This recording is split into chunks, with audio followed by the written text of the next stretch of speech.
the head of the Sanhedrin tried to make the other rabbi feel uncomfortable, and he made him stand during the time of the entire lecture, various things like that, till one time everybody walked out in support of that other person. And they figured they had to get a new person to be the head of the Sanhedrin that everyone would agree to. They couldn't take the opposing party because that would be too much of an insult to the former head. So what do? You get a dark horse candidate. Who was a dark horse candidate? Rabbi Elazar ben Azariah, who was a great scholar, very well known, but he was 18 years old. So he was asked to be the head of the Sanhedrin, and he said, let me check with a higher source. So he went home to ask his wife. So he asked his wife, should I accept this appointment as head of the Sanhedrin or not? And his wife said to him, no, you should not. If the venerable sage, who was a descendant of the family of Hillel, was having problems, you, young man, you're going to have tremendous problems trying to head the Sanhedrin. And he said, I'll sleep on it. At night, overnight, his beard turned white, and he looked old. So he came the next day, and now he looked like he was 70 years old, and he accepted and became the head of the Sanhedrin. And in Ripley's Believe It or Not, I saw it. I didn't see it I've never gone to one of the Ripley's Believe It or Not museums, but in the column that they used to have in the paper, they had this story one time that they quoted. That doesn't mean you shouldn't believe the other stories, but this is Mendelssohn says this is what happened. That's one opinion. There's another opinion that I said he was 18.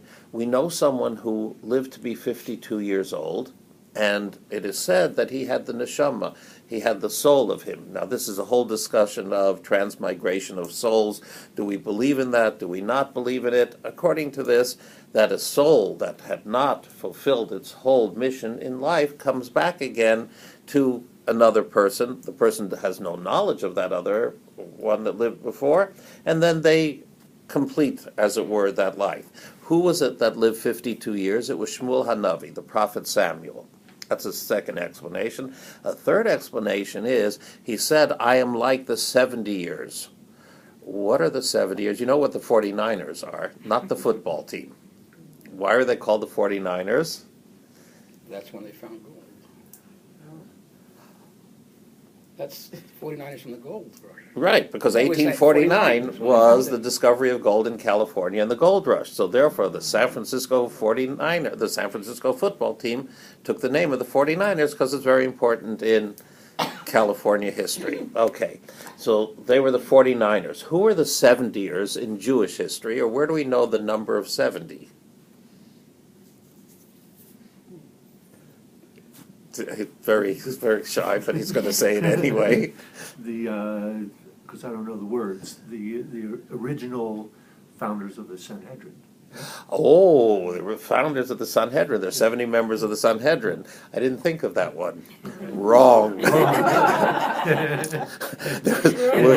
we once had a teacher, somebody who spoke in Israel to the girls one time, and he said he learned in about 4th grade or so that the right answer is the one that the teacher wants. So he used to figure out, when the teacher would teach Chumash, what commentary the teacher used to like. And he would look at those commentaries beforehand, and then he would come to class the next day and ask the question that commentary asked. And he would ask the question very innocently, and the teacher would say, oh, that is such a good question. The Or HaChaim asked that question. So he learned very early how to get through school. Anyway, there's another time that the number 70 is used, and that is 70 is the time period between the first and the second temple. The first temple was destroyed. 70 years later, the second temple was destroyed, and coincidentally, the Second Temple was destroyed in the year 70 of the Common Era. But let me ask you, you are someone who is alive after the destruction of the First Temple. The Jewish people comes out of Egypt. 480 years, the temple is built, stands over 400 years, so it's close to 900 years that the Jewish people is independent. and then the temple is destroyed. And every year, what did you do on Pesach? You went to the temple, you brought the Korban Pesach, the sacrifice, you ate matzah, you ate maror. What do you do now? You say we're free? We're subjugated to the Babylonians. Do you celebrate Pesach or do you not celebrate Pesach? There were those people who said you can't celebrate Pesach in the time of destruction, in the time of mourning. You can't celebrate, there's no sense to celebrate freedom at that time. So that is one explanation here. Rabbi Elazar ben Azariah said, I am like the 70-year people that I said not to celebrate Pesach during the time of darkness of the Jewish people. And, right? Night, till the time of night.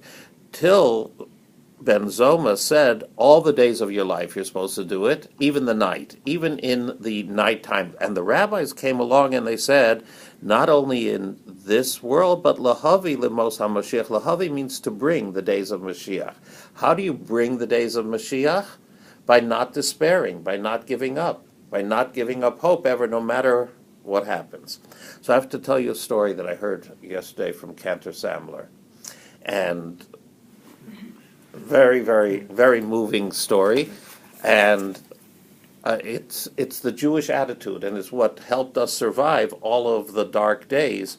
And a dark day of a loss of life, of innocent little children like that, and what does somebody do, and how do we go on?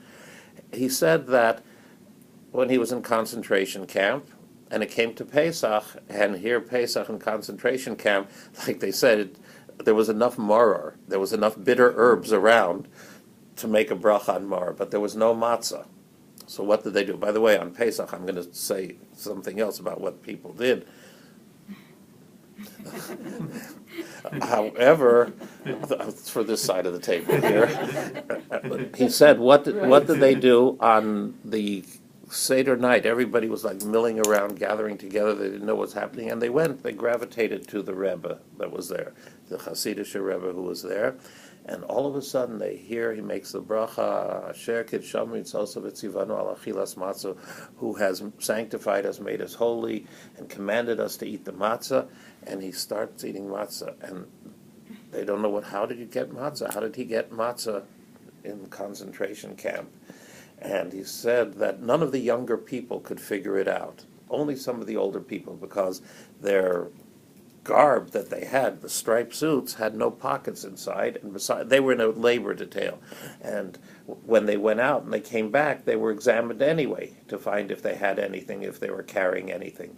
What had happened was, from months before, the older people who were working in a place where there was flour would take with their fingernails and would scratch and would have flour underneath their fingernails. And they brought that flour back and they saved it up to make 3 little balls of matzah. And that was what he ate. And he said that, how did they survive? How does anyone survive with the hope, with the belief, with a lack of understanding, but of a commitment to the future and to God? And that's, if you heard what the father said, what did the father say in his funeral talk? What he said was, love your children, don't be judgmental, be good to them, be kind. And he said what else could he say? He says, I submit myself to God's judgment, and that's all you can say is that thing. And obviously it was very, very moving. And this is the idea that's contained over here, to bring the days of Mashiach, to bring the time of the coming of Mashiach, is that there are things that we can't understand, and that the people who said that between the first and the second temple and said, we are the 70 years, we say you can't celebrate Pesach now, it's a night of Jewish history, there's no reason to celebrate. Nonetheless, what happened? The temple was rebuilt. And when the second temple was destroyed, Rebbe Elazar ben Azariah was from among those who said we can't celebrate it anymore. And after a lot longer than 70 years, so there was again an independent Jewish country that people are able to celebrate Pesach in. I'm stopping this one, but continuing with this.